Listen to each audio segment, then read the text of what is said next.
Without further ado, I'd like to invite Dr. Anas to present his talk. Thank you.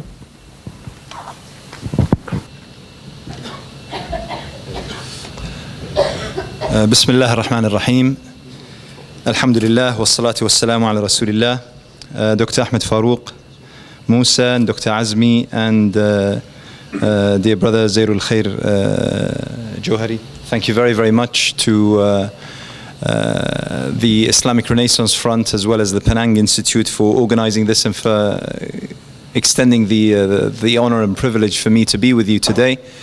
I also like to thank every one of you here for sparing your Saturday to be with us. The title of today's discussion is extremely poignant, not only for the Malaysian context, and over the past few days I've been researching and preparing, and I do realize that this is extremely relevant to your context and the overriding discussion that is taking place in various public fora, but it's also relevant for the concept on a human level, because much of what Dr. Azmi spoke about are issues that I also feel within the European context. When I travel to America, I also see similar kinds of discussions taking place across the United States of America, North America, and various other places. In fact, I've just recently been invited to also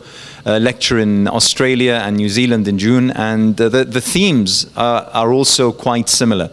So it seems that the things that we're talking about today, whilst having a direct impact on the local, but the touch and the kind of reach that they have on the international, global, human and humanitarian aspect is also quite true. I'd like to start off with trying to understand the concepts, because it's extremely important before going into any kind of discussion and passing any kind of opinion or even judgment, if we're allowed, is to understand what it is that we're talking about. The worst kind of discussions, and these are now becoming more and more often and more frequent, and you might find this in populist TV and news debates, whether in your country or on BBC World Service or CNN or the such, is that people have a big verbal fight on TV over concepts which they haven't actually agreed on the terminology of. I could have this lengthy discussion and an argument with someone about the concept of extremism, yet we're not talking about the same thing. I'm often, just to give you an example, I'm often described as an Islamist. Someone once asked me, he said, so you're an Islamist? I said, well, truly I don't know. You've said I am. He said, well, you haven't denied it. I said, because I can't deny something which I don't know what it is. So you tell me what you mean by Islamist, and I'll tell you whether I'm that or not. And he said, well, Islamists, they enforce Sharia, they subjugate women, they do this. I said, well, that's not me. My understanding of Islamism is something else. So it's quite important before having any kind of discussion, whether it be intellectual or even political. We don't need to be too high scale or elitist about this. Any kind of discussion that we have, we need to understand the terms that we're talking about. And today, I'm pretty sure that we're all generally in agreement that one of the biggest problems of this particular decade and the past 12, 13 years is the definition of terrorism. And there's this global fight going on in various guises, whether it be security, military, economic, political, social, under the guise of terrorism, when actually the specific definition of what terrorism is, what it entails, who a terrorist is yet extremely fluid and open for abuse, open for people and certain regimes and governments and institutions to use, as they will, as they see and deem fit. So when I talk about the concept of freedom, and without delving into philosophy here, because a lot of it is a philosophical debate, but I'd like to keep it on a practical level and something that is quite relevant to the discussion as well as to our everyday existence. When I talk about freedom, I equate this absolutely with Islam. You see, often when I'm addressing young Muslims, I ask them a very simple question, which they, funnily enough, face as quite a difficult question to answer. And that is, what is Islam? What is Islam? In fact, I would suggest that most people, if put on the spot and asked, most Muslims that is, what is Islam? They would be sort of taken aback, and they wouldn't know how to answer in less than an essay. They would go on about the 5 pillars of Islam. They would go on about, all the messengers and prophets, about the Holy Quran and all this. But actually, in a standing of 15, 20 seconds, they would be hard-pressed to describe Islam. Some go on, the sort of cliched answer, oh, Islam is peace, derived from the name Islam, Salam, and the such. But to me, I understand Islam, and that's not entirely wrong, but I think it's sort of simplifying and reductionist in terms of understanding Islam. But to me, Islam rotates around a central concept, and that concept is freedom. Because the very term, the very word, the declaration that one states in order to cross that threshold into the dominion of Islam, and that is La ilaha illallah, there is no God but Allah, there is no deity but Allah, that in itself is a declaration of freedom. That in itself is the ultimate declaration of freedom. Because essentially what one is saying, and this is a statement that Muslims say dozens, if not hundreds of times every single day, in their daily prayers and in their supplications and the such, it is a declaration that one is free from any kind of ties or subjugation or control of peer, equal human beings. I don't fear any other human being, whether they be a president, prime minister, security chief, an army, a commander, a boss at work, a lecturer at university, simply because they themselves, like me, are under the control of a higher being, and that is God. So I do not fear for my next paycheck, because the Razzaq, my sustenance comes from my God, not from human beings. My security is provided by my Creator, not by human beings. And therefore, ultimately, the declaration of Islam, the very, very declaration of Islam, is about freedom from all ties, from all sorts of submissions to any earthly, worldly issues, whether they be political, economic, social, or the such. So Islam, actually, if we want to encapsulate it in a word, it's about freedom. And if you were even to look into the issues of jurisprudence, of fiqh, about the practice of Islam, you will find that many actions that one is encouraged to commit to or to carry out, some of them even obligations, amongst the conditions to carry out those obligations and acts is to be free. Hur. To be free. Because you can't ask someone who is enslaved to carry out their religious obligations as you would of a free person. Which is why amongst the noblest, the most noble, and the most highest ranking acts one could do in charity is the freeing of slaves. In fact, amongst the penalties of falling back on certain actions during the month of Ramadan, for instance, and the such, is to free certain slaves, a number of slaves. It was one of the most highly enjoined acts of charity, simply because freedom is the essence of, you cannot be free to exercise, to think, to speak when you are actually enslaved. Also, amongst the verses, and I really appreciate Brother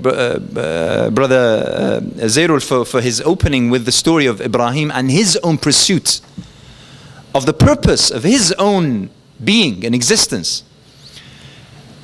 One of the verses that I always remind myself of, especially when I'm having a discussion over issues of religion, and these days we're all interacting over Twitter and Facebook, and we're asked to provide an explanation of who we are and what we think and our opinions, and stand on, quite crucial issues within 120, 150 characters, and or on a Facebook post or in a picture or the such, and it's very, very difficult. And you enter into these kinds of quarrels, and then you forget that on the other side is a human being. Someone whom you are vehemently disagreeing with, having this almighty fight with, sort of trying to prove your point. There's another human being with their own set of convictions, beliefs, emotions, preferences, tastes, and the such, priorities, their own sets of challenges and problems, their contexts, which might be totally different and unique to yours. And I am often reminded by the verse in Surah Al-Isra, وَلَقَدْ كَرَّمْنَا بَنِي آدَمَ.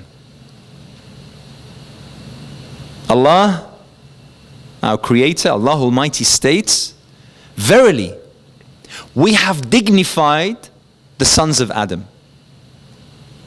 Not Muslims, not those who believe in this particular book who are reading this particular verse, all sons of Adam. وَلَقَدْ كَرَّمْنَا بَنِي آدَمَ. This is the overriding law that governs our relationship as human beings. That we are all dignified, and by whom? Not by the fact that some of us have PhDs or master degrees, or some of us might have some awards or some, worldly wealth or possession or the such. Not because we were bestowed a particular title by a queen or a king or the such. We were actually dignified by decree of our Creator. There can be no higher form of award than that. And that is something that I believe must be the overriding concept that governs our relationship and our interactions, including our disagreements and our discussions and debates. Also, I read in the Holy Quran, لا إكراه في الدين. There shall be no compulsion in religion. لا إكراه في الدين. قد تبين الرشد من الغي. There shall be no compulsion in religion. No one is to force anyone to believe in anything they do not. Well, firstly, because it makes sense. I mean, really, if ultimately I believe as I do in Islam because I feel that it makes me closer to my Creator, it makes me in the pleasure of my Creator, then to force me to believe in something which I do not think or believe that it will, then it doesn't make any sense. Either out of fear or want, the most heinous acts, the most repulsive acts, is to compel someone to convert or to embrace a faith or an idea or a religion or a creed that they do not out of want or out of fear. I made this comment over the images, the gruesome images, I have to say, the gruesome images of the kidnapped girls in Nigeria a few days ago, abducted by this criminal outfit. And if we were to believe the story, made to be wearing the hijab and to pray in an Islamic manner, girls who belong to Christian families. It made me physically ill to think that those girls, out of fear for their own safety, they yielded to this act. It's a gruesome image, as gruesome as the image of bloodshed, of a strewn body or the such, simply because you have ripped someone's soul, you have compelled them out of their fear or out of their need or out of their want for security and safety to pretend that they believe in something. It's nonsensical and it's inhumane. And therefore that particular verse, لا إكراه في الدين, is also one of the overriding governing principles that stipulate how we deal with each other. And it must be that. It must be left to people's own convictions, own devices to believe. I also recall the famous stating of the second Khalifa, Umar bin al-Khattab radiyallahu anhu, when he said, مَتَى اسْتَعْبَدْتُمُ النَّاسَ وَقَدْ وَلَدَتْهُمْ أُمَّهَاتُهُمْ أَحْرَارًا. One of the greatest sayings, you know, and something that I often grapple with the proper translation of, because it has so wide-reaching meanings. But essentially it means that he's admonishing his own companions, his own fellows, his own colleagues. He's saying, when is it? And by the way, this was in an incident, he said this in an incident when one of the most noble and foremost companions of the Prophet Muhammad, who was the governor of Egypt, when he dealt unjustly with a Copt, one of his subjects. And he spoke to him, Umar bin al-Khattab, he spoke to his friend, his Muslim friend. And he said to him, when is it that you enslaved people after their mothers had born them free?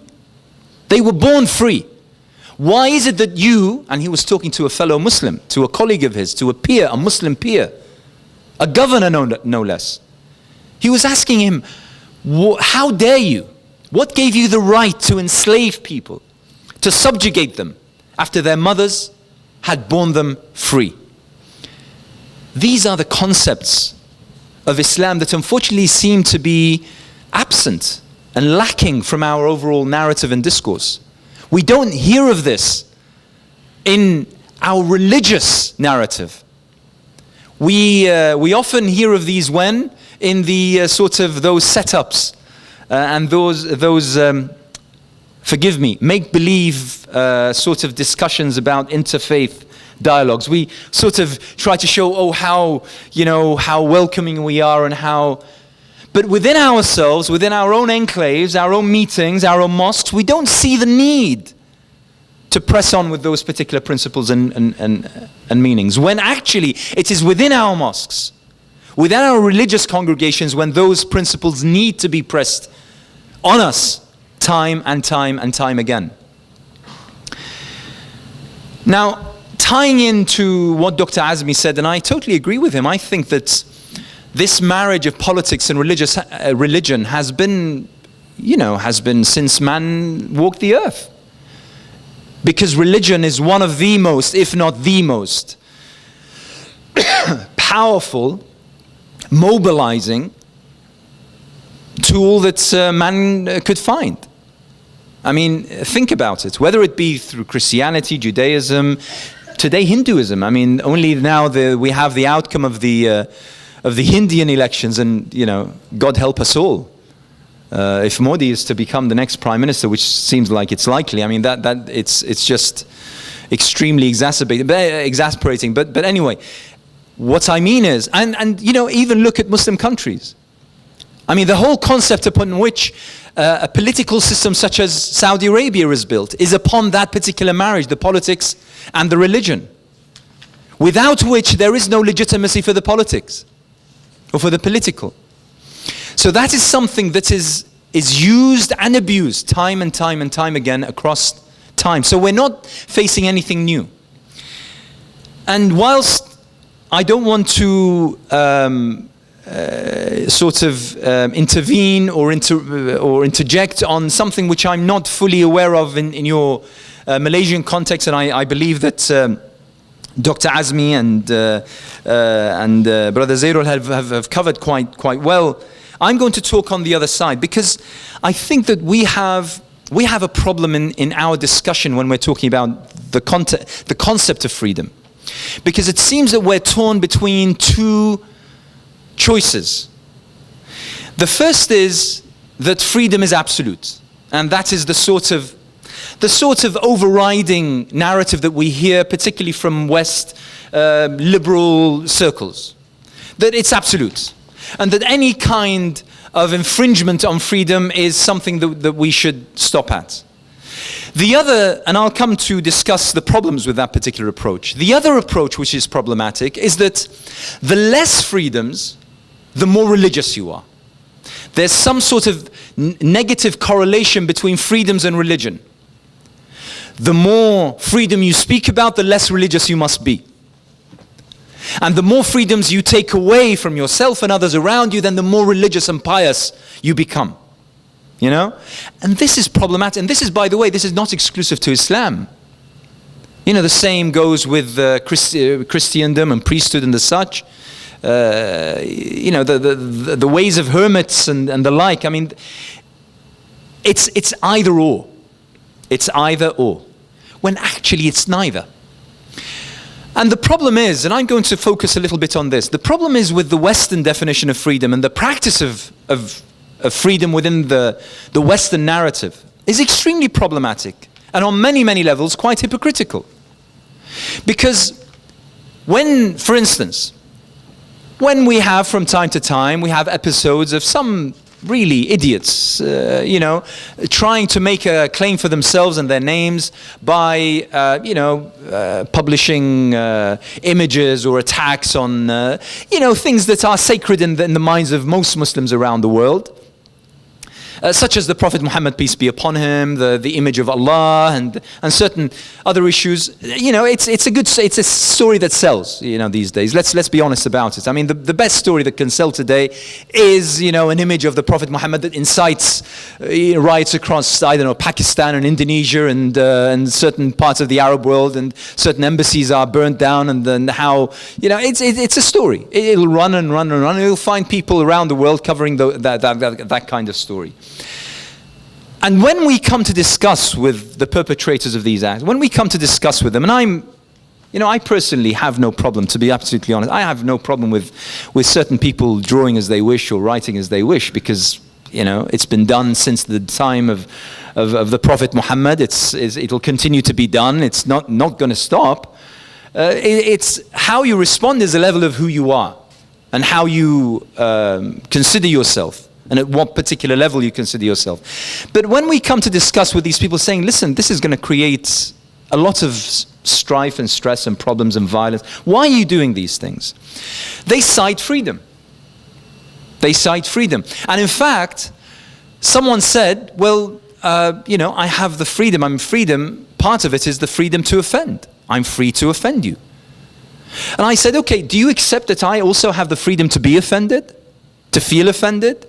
I have the freedom to feel. I mean, why is it that you want to bombard me with these attacks, yet you also criticize me for responding in terms of the kinds of, you know, response that we're seeing across the world, some of which, you know, most of us won't agree with, but some of which might be quite reasonable. You refuse to allow me the freedom to be offended or to feel offended, because all of a sudden I'm told, well, you don't have a sense of humor. You know, you look at cartoons and you're making an issue out of it. Why can't you just, you know, ignore them and walk away? Well, you know, because I'm free. The issue of freedom is problematic when it's talked about in the absolute, simply because there is no such thing. Because if there were, there wouldn't be laws and there wouldn't be constitutions. I should be also free to run through a red light, if we're talking about absolute freedom. I should be free to hold an all-night party, disturbing all my neighbors whenever I like, because I'm free. But the fact is that societies aren't run like that. Most of all, Western societies aren't run like that. I don't have the freedom to decide where my tax money goes. If I did, I'd be in prison. I don't have the freedom to do as I may in terms of driving on which side of the road, because otherwise I'd be seen as a lunatic and taken to jail. And I don't think that most of us would disagree with that. So the concept of absolute freedom is problematic. But why is it that when it comes to issues of religion, and particularly targeted religions, as we do today in terms of Islam, previously in Britain it was you know, it was the Irish, for instance. Before that, across Europe, it was the Jews.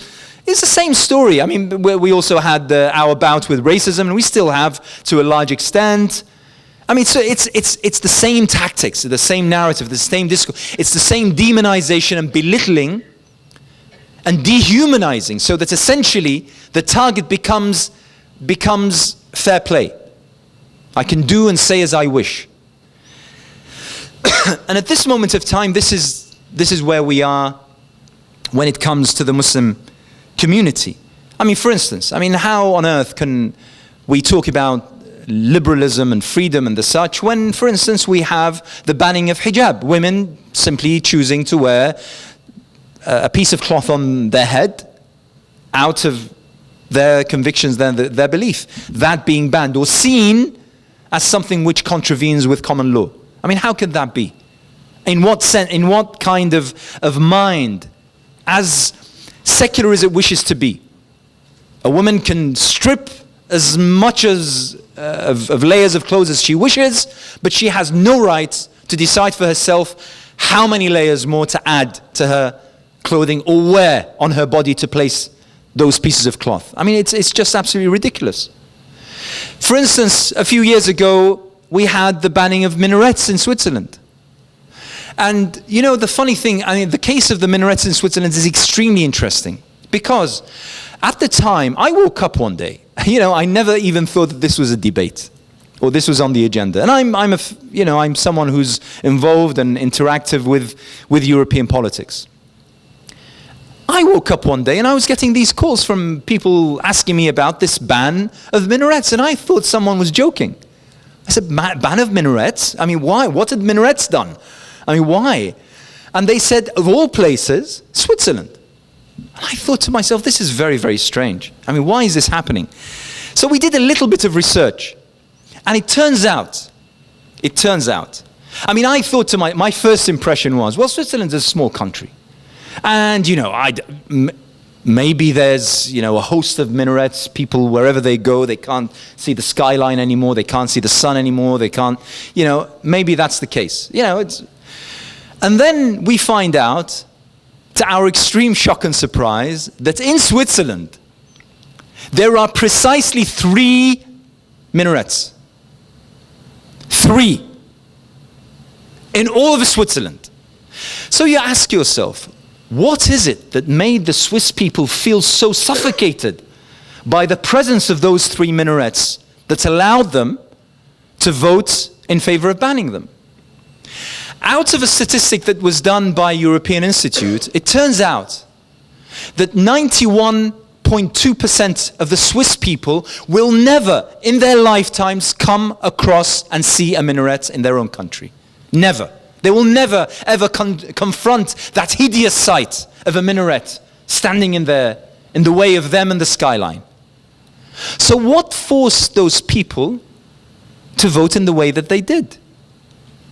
And that's where, when we talk about the tying in of politics with the discussion about religion and the place of religion in a particular society, becomes problematic.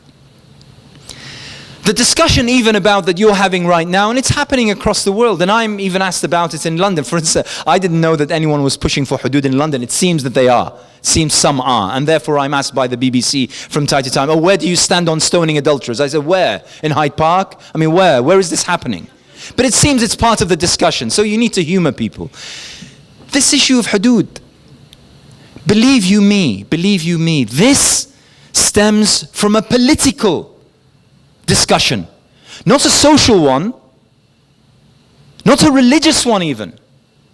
You use the religious narrative, but for political purposes.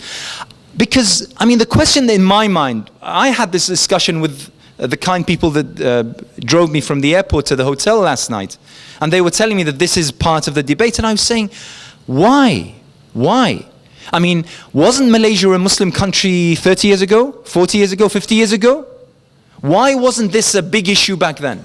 What happened now that deemed this particular issue on the table?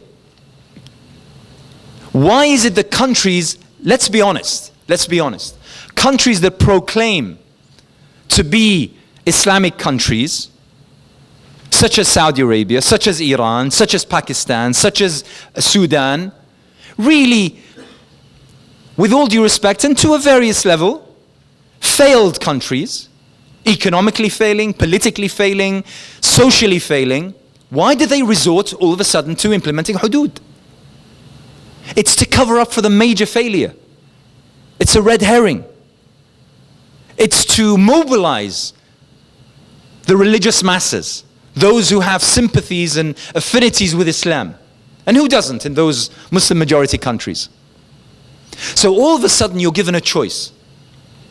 Either you are a good Muslim and therefore you will subscribe totally and entirely with what the political agenda has set, not the religious agenda, but the political agenda has set, or you are a bad Muslim.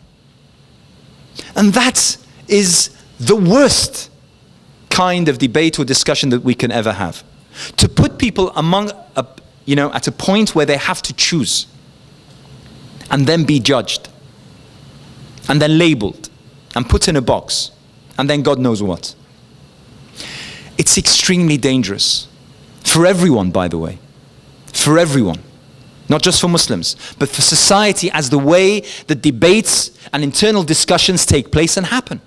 This is not the way to carry forward, a country that faces immense challenges on every single level, yet we choose to forget all of that and to bring forward something which no one was talking about a few years ago and all of a sudden make it top of the agenda.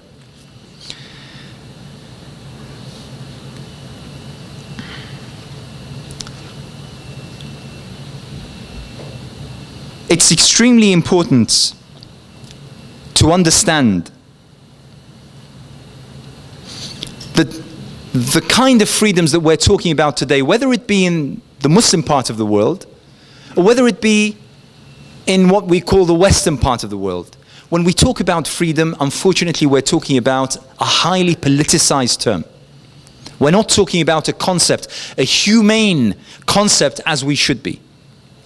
Even the Universal Charter of Human Rights, even, the talk about freedoms, human freedoms and rights and the such. Let's be honest about it. This is an extremely problematic area when it comes to implementation. Because whilst the West cried tears of blood over Ukraine, they stayed quiet about the massacres that took place in Egypt in July 2013. Whilst the West decries the oppression of certain people in a part of the world, they forget entirely and they omit the siege on the people of Gaza for the past 5-6 years, which is reducing them to starvation. The hypocrisy doesn't work. Once you become hypocritical about any part of this, then you cannot profess to uphold the principle as a whole. And this is what we need to understand. And I think, speaking in a majority Muslim country and speaking to an audience that is comprised mainly, I presume, of Muslims, I have to say that we have to recapture that particular concept and that particular principle from those who are yielding to the politicization of this particular concept. The concept of freedom is extremely sacred. And I find it quite bewildering how some of our religious leaders can see that it's okay to be quiet about the enslavement of people, either physically, mentally, emotionally, spiritually. We can overlook that in favor of serving a political agenda. Serving an agenda that doesn't really fit with the priorities of everyday Muslims living, in countries like Malaysia or the such. It's extremely bewildering. I'd rather that the ulama, the scholars, whether they be in Saudi Arabia, whether they be in Egypt, whether they be in Malaysia, whether they be in Indonesia, in Pakistan, I'd rather that when they speak in a way that upholds a particular agenda that is high in the minds of political circles, I'd rather that they speak about, why is it that we don't have ulama, we don't have scholars, we don't have religious leaders that speak about economic prosperity, about development, about human capacity building, about societies, about the political structures, about corruption?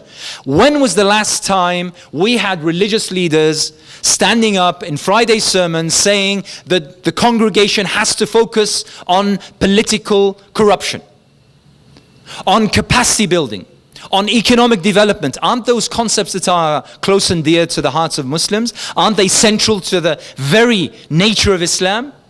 Why is it that they're not talking about that? Why is it they're constantly talking about issues that uphold the overriding political system? Why is that? It's a problem, and it's something that we need to start asking of ourselves as well as of our leaders. We need to recapture the agenda, we need to reclaim the concepts, and we need to add that kind of sanctity that has been rid of the concept of freedom by the very transgression of politics and certain interests by various groups over times and in various places. Thank you very much. Wassalamu alaikum.